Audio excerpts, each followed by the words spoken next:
Nobody thought they could fly without fuel, powered only by the sun. So how did they turn an impossible dream into a possible reality? Solar Impulse looked to other industries to find the answer. From materials to build the lightest plane to electronics for the most efficient motor, standards played a key role.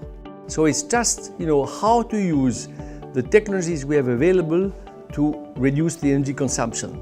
Solar Impulse at the end is not revolutionary in terms of technologies, it's revolutionary in the way we use technologies.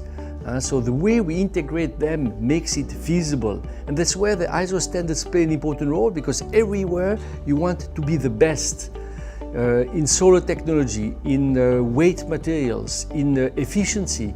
Standards come about when some of the best minds agree on the best way to do something.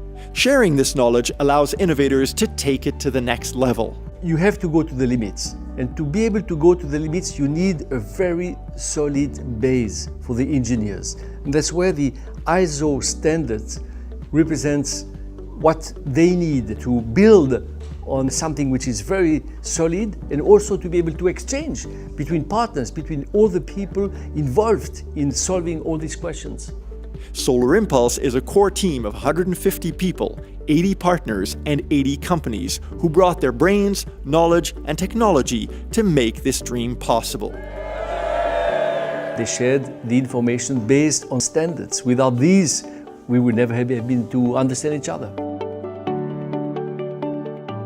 A lot of our parts we had to manufacture outside with suppliers, and that you really get the part you need, you have to speak the same language, and therefore you need a good standardization of the language. Picard and Borschberg made history when they completed the first round-the-world solar flight, joining legends like the Wright brothers and Charles Lindbergh.